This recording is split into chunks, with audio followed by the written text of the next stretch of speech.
10th class వాళ్ళు 28 మంది ఉన్నారు. మొన్న రిజల్ట్ 22 మంది పాస్ అయ్యారు, 6 ఫెయిల్ అయ్యారు. లాస్ట్ ఇయర్ 23 మంది రాశారు ఎగ్జాము, 3 పాస్ అయ్యారు, 20 మంది ఫెయిల్ అయ్యారు. అయితే సారు బాగా కోపడ్డారు. అసలు మీకు ఉద్యోగాలు ఎందుకు, మా ఇంట్లో ఉండొచ్చు కదండి, బాగా కోపడ్డారు. ఈ సంవత్సరం దేవుడి సన్నిధి ఎత్తుకుంటా వచ్చాను, ఆయన పాదాలు పట్టుకున్నాను.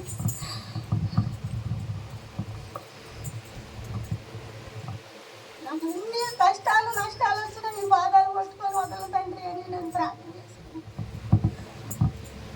ముందు పాస్టర్ గారు అక్క దేవుడు ఉన్నాడు నువ్వు పక్షాన, మీకు ఏం భయం లేదమ్మా అని నాకు ధైర్యం చెప్పారు.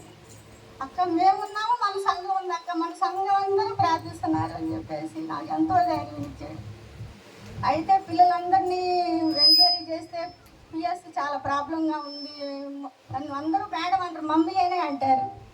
చాలా పిఎస్ మాకు చాలా ప్రాబ్లం ఉంది మమ్మీ అంటే నేను ఇంకా మోకరించి ప్రార్థన చేయడం మొదలుపెట్టాను. నా బిడ్డలందరూ పాస్ అవ్వాలి తండ్రి, అది నా బాధ్యత అయ్యని దేవునికి మొరపెట్టుకున్నాను. నేను ఫస్ట్ నాది రెంటచింతలమ్మ జాయినింగ్, రెంటచింతల, తర్వాత Karampudi second, third Guntur. Last ఇయరే వచ్చాను ఇక్కడికి, నేను ట్రాన్స్ఫర్లో వచ్చాను ఇక్కడికి. నేను ఆ ఊర్లన్నీ వదిలేసి బాపట్ల తండ్రి సన్నిధిలో దేవుడు రక్షణ పొందాను నేను అందరం మధ్య.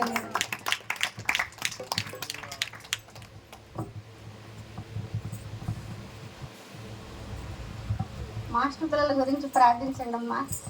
మళ్ళీ లాస్ట్ ఇయర్ మా సారు సెలవుల్లో కూడా ఒక 4 రోజులు కూడా మమ్మల్ని ఫ్రీగా ఉంచట్లేదు. పాంప్లెంట్లు పంచండి అని ఒకటే టార్చర్ పెడుతున్నారు. మళ్ళీ పాంప్లెంట్లు పంచుదామంటే ఒకటే ఎండ తీవ్రతగా ఉంది. సాయంత్రం పూట అయినా వెళ్ళి పాంప్లెంట్లు పంచుదామని మేము అనుకుంటున్నాము. మా హాస్టల్లో ఎస్టీ పిల్లలు ఎక్కువ కావాలమ్మా. ఎస్టీ పిల్లలు మీకు ఎవరైనా తెలిస్తే చెప్పండి, పక్క వాళ్ళకి ఎవరికైనా ఉంటారు కదా. ఎస్టీ పిల్లలు మినిమం 50 మంది ఉండాలి. మన ఎస్సీ వాళ్ళ సొమ్ము ఎస్టీ వాళ్ళు తింటున్నారని మన సార్ మీటింగ్ పెట్టి బాగా కోపడ్డారు. అంటే మాకు హాస్టల్లో 2 ఎస్టీలు 1 ఎస్సీ ఉంది. అలా కోపడ్డారు. మనం చేయగలిగింది ఏముంది, దేవుడి చిత్తం అయితే మీరు మీ పక్క వాళ్ళకి ఎంక్వైరీ చేయండి, చెప్పండి మీరు ఇట్లా కావాలని చెప్పి. మా పెద్ద బాబు విషయం కూడా చాలా బాధపడ్డాను నేను. ఆ అబ్బాయిని కూడా దేవుడు సమాధానం పరిచాడు. చాలా ఘోరాలు, అసలు ఎంత బాధపడ్డాను. ఈ ఏప్రిల్ నెలలో బాగా చుట్టుముట్టాయి నన్ను శోధనలు. నాగాని నేను దేవుడికి మొదలుపెట్టుకొని ప్రార్థన చేసుకున్నాను. ఆ సమస్యలన్నీ దేవుడు తీర్చేసాడు. ఒకటి కాదు, ఎన్నో వచ్చాయి నాకు. అయినా కానీ దేవుడు ప్రాబ్లం సాల్వ్ చేశాడు. నాకు బిల్లు విషయంలో ఇంతవరకు మాకు 6 నెలలు బిల్స్ లేవు. అయినా కానీ దేవుడు 130 మంది పిల్లలు మన ఇంట్లో మన కుటుంబం జరుపుకోవడానికి మనకి ఎంతో బాధపడుతూ ఉంటాం. అలాంటప్పుడు 6 నెలల నుంచి 130 మందిని జరుపుకుంటూ మెయింటైన్ చేశారంటే అది నాది కదమ్మా, దేవుడి గొప్పతనం.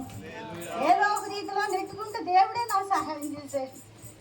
నాకు కష్టం వచ్చింది, నా హాస్టల్లో ప్రాబ్లాలు వచ్చినా హాస్టల్లో మోకరించి ప్రార్థన చేసుకుంటా, ఇంట్లో వచ్చినా ఇంట్లో మోకరించి ప్రార్థన చేసుకుంటా. నాకు ప్రార్థనే సమాధానం. నాకు యేసయ్యే నాకు తోడు నీడ. ఆయన పాదాలు పట్టుకొని ఫస్ట్ నేను అడుగుతా వచ్చాను ఈ మందిరానికి, అయ్యా నాకు ఎన్ని వచ్చినా ఎన్ని శోధనలు వచ్చినా మీ బాధలు పెట్టుకొని నేను వదలనయ్యని నేను తీర్మానం చేసుకున్నాను. అలానే సాగిపోతా వస్తున్నాను నేను. మా కుటుంబం, మీ కుటుంబంలో మా అమ్మలందరినీ జ్ఞాపకం చేసుకోండి అమ్మా.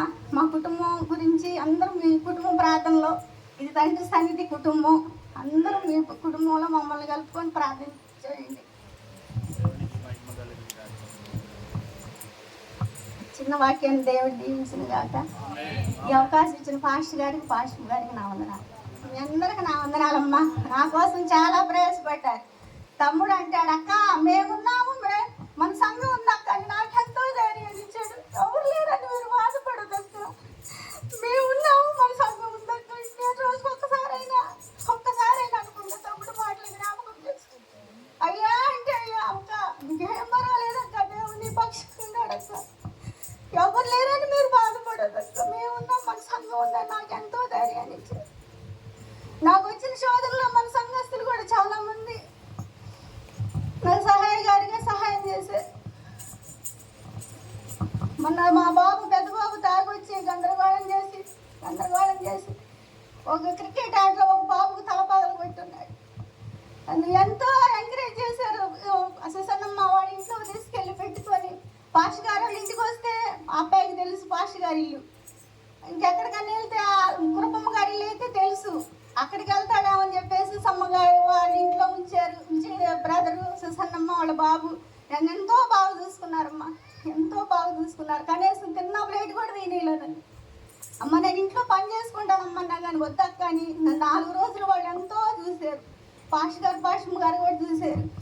తమ్ముడు కృపమ్మ గారు, తమ్ముడు రమేష్ నన్ను అయితే బండి మీద ఎక్కించుకొచ్చి దించి, రమేష్ తమ్ముడు అయితే నా మొహం చూసి అక్క ఫోన్ చేశారు అక్క అంటే నాకు ఎంతో బాధ అనిపించింది. నాకు దేవుని బిడ్డలు కాబట్టి నన్ను చూసారని నాకు ఎంతో బాధ అనిపించింది. దేవుడు ఎంతో ఇచ్చాడు నాకు. ఇట్లా మనశ్శాంతి లేని ఇంట్లో మా పెద్ద బాబు చిన్న బాబు నా దగ్గర పెరిగారు. మా పెద్ద బాబు మా అత్తయ్య మావయ్య బాగా ఆరాపం చేసి అయిపోయిన ఒక సైకోలాగా తయారు చేశారు. ఎన్నో శోధనలు పెడుతున్నాడు. పొద్దుస్తమానం ఆ పిల్లల్లో ఉండి సాయంత్రం ఇంటికి వెళ్ళలేకే ఆ అబ్బాయి ఇంట్లో ఎంతో శోధన పెడతాడు. తాగడానికి డబ్బులు ఇవ్వకపోతే ఎంత ఖరీదైన వస్తువన్నా పగల కొడతాడు. ఎంత బాధ పెట్టాడు. లాస్ట్కి నేను బాప్తీసం తీసుకున్నా కానీ నేను తండ్రి నన్ను తీసుకోయి ఆ అబ్బాయి నన్ను తీసుకోయి బాగా నేను భరించలేదు. ఒక రోజు అయితే అసలు కూర్చున్నా లేచి ట్రైన్ కిందన్నా పడి చద్దామని, అసలు ఆ బాడీ కూడా తరగకుండా పీసు అవ్వాలని ఎంతో లేచి కూర్చొని ఎంతో అసలు పోరాటం చేశా. చద్దాము ఈ బాధ నేను పడలేను తండ్రి. చిన్న వయసులోనే మా చిన్న బాబు 3 సంవత్సరాలు కూడా మా బాబు చనిపోతే ఆయన బాగా జాబేనమ్మ నేను చేస్తాను నాకు ఇచ్చారు అతని జాబు. అతను కూడా బాగా తాగుతాడు. తాగి బాగా లివర్లు పాడైపోయి చనిపోయాడు. మా చిన్న బాబు 3 సంవత్సరాలు అప్పుడే తను చనిపోయాడు. నా బిడ్డల్ని కన్నీళ్ళతో కన్నీళ్ళు తాకుండా నేను ఆ బిడ్డలను సాగి పెద్దోళ్ళని చేశాను.